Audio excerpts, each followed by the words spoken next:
Goblins have sided with the Wildmen of Rhuduar in today's Dawnless Days siege. Well, it's not even a siege battle, actually. It's a land battle. I'm so used to saying siege battle. We're actually, going out onto the plains and we're checking out a land battle instead that was sent in by a sub. It's a 2v2. We do have Rhuduar, for some reason, has spawned really far back. I don't know what they were doing. But they are now slowly coming forward. But yeah, Rhuduar and the Goblins, two interesting factions. Two factions, I'd say. Not the strongest in Cav necessarily. I mean, also doesn't look like they brought a lot. We've got Creothian Hill Riders here, and a general Creothian Hill Rider, but yeah, not big.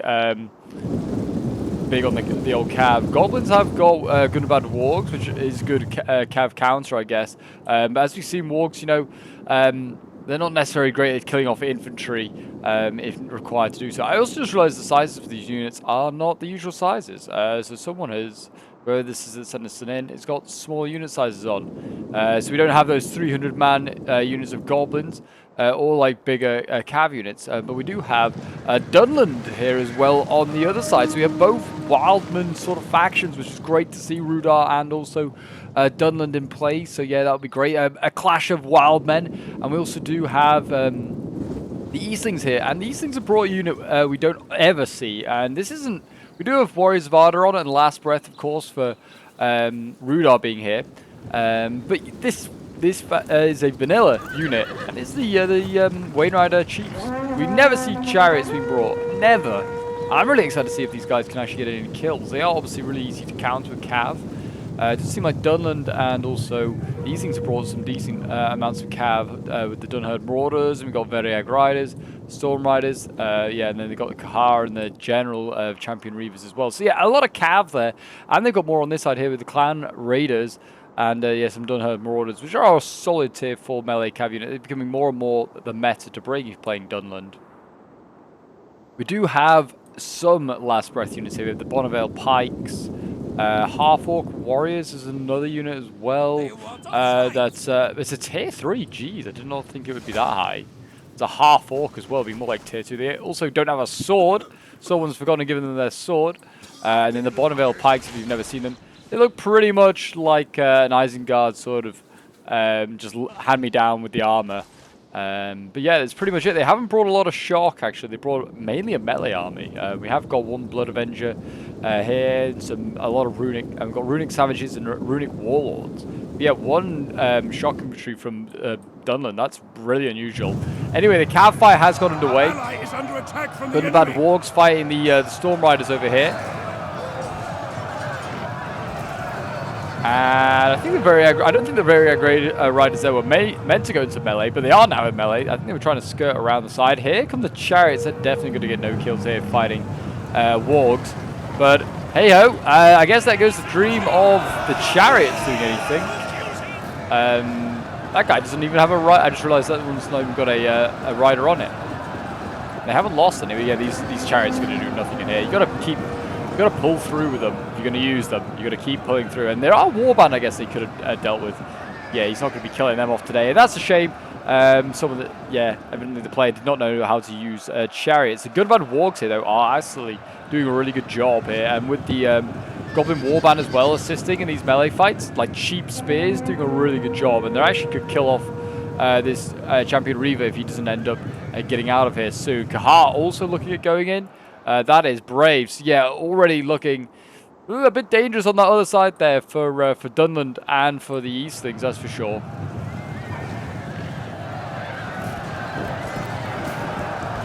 There you go, the wargs going in.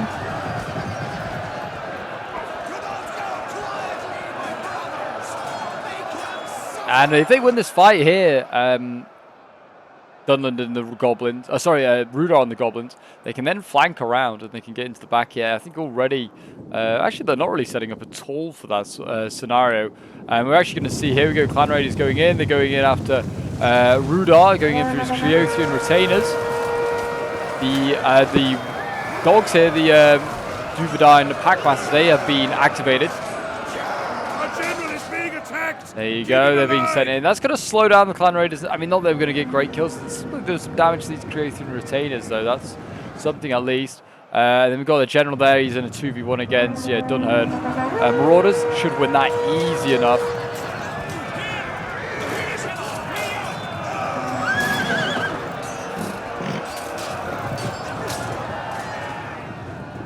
And there you go, look at that, Dunand Marauders pretty much slain and dealt with. Same on this side here, as you can see actually the general has died. Look at that!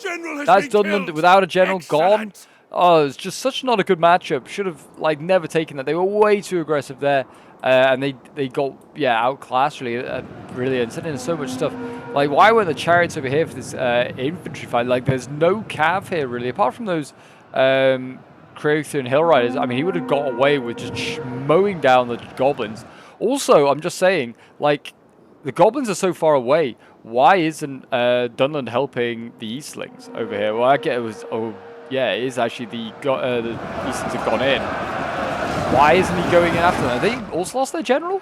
I think they have. I think also Kahar's gone. I don't even realize. Kahar has gone as well.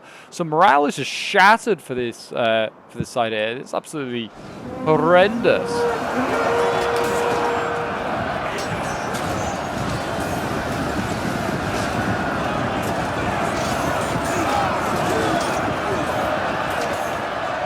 There you go. Polearm's getting surrounded and killed off.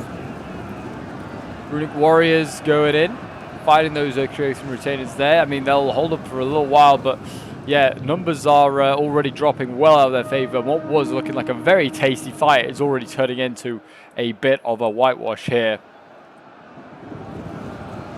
Unfortunately, there you go, Coldfell spear band going in. They're taking on, I think these are the pack, like dog handlers here, yeah, the wolf tamers.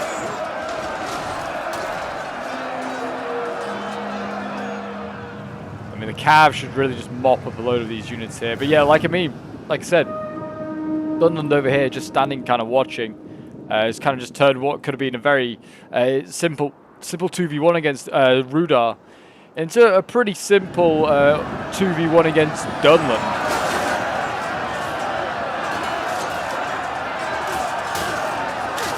Can't really see him, but the goblins are in here. It looks like we've got Goblin bodyguard going in and taking out tribal warriors very easy. But yeah, committing generals as well to an unfavorable cav fight, especially with those goblin warband like helping. And these, yeah, they're tier 1, but they had a load of chevrons given to them to sort of bulk them up, and that's not working. They pull back the runic warlords, which is brave. They're going to get charged down, I think, here by Creothian Hill Riders. They're already wavering at half strength, getting shot even more as they retreat. Yeah, not looking good, that's for sure. What we got here, the War Priest of Rune for Eastlings. They're coming forward. I think they just have, they're not like necessarily a great infantry, they just have a lot of buffs that they can give stuff. I've got the crossbows as well for Eastlings, the Lothnar Rim crossbows. That's another Warriors of Arda unit. And they've routed, does not matter, they're gone. These things are pretty much going to master out here, and then it's going to be a sort of last stand defense here by Dunand. It's pretty speedy. It's not necessarily been the closest one in the world. But yeah, unfortunately, I'm running out of Dawnless Days replays. So by the time you're watching this, if you have any Dawnless Days replays that you want to send in and have featured on the channel, do send them into my Discord. The link is down below in the description. If you've got some ones that are much closer than this, you're like, man, you should be covering these instead of this one that you had sent in. They do send them in to my Discord.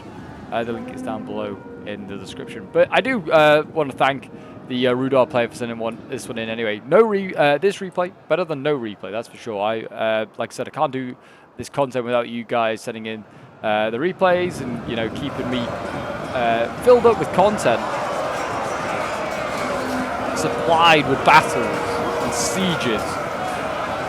Got the Bondi axes here. They're a light axe unit. They are going to get screwed here by Blood Avengers and Dunand's swords, at least.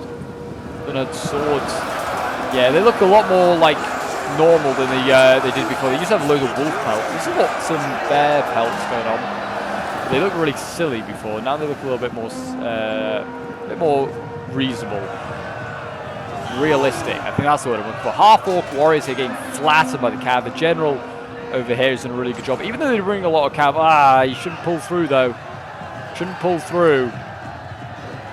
Yeah, you're going to rout the unit, but still do not pull through. That's a no-no. So yeah, that's something that the player here could learn from.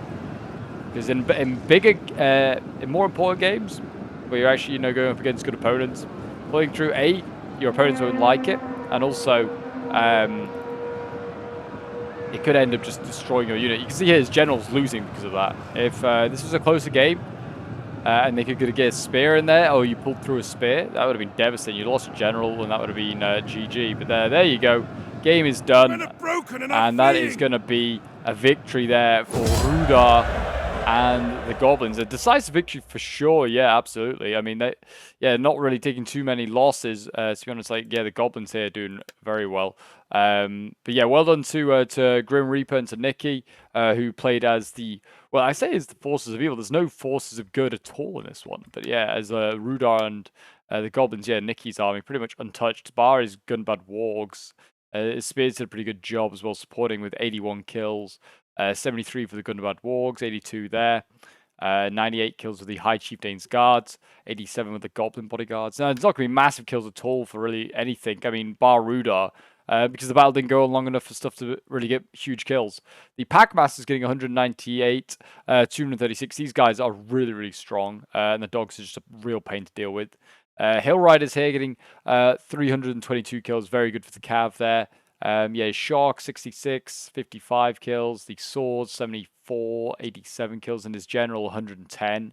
Yeah, well done to Reaper. Then we have Wart playing as Dunand, losing his Cav in what could have been a very important Cav fight out on the left. Should have sent infantry support himself. They had like some really cheap units of their own, like the Tribal Warriors would have been ideal to send out there, or maybe even the Half-Orc Warriors. But yeah, his Wolf Tame is 61 kills, 57, 66 kills with the Marauders, 52 kills with the Swords, 92 kills with the Blood Avengers, I think is the best of the bunch. Then we have Leo the Mage playing as these Slings.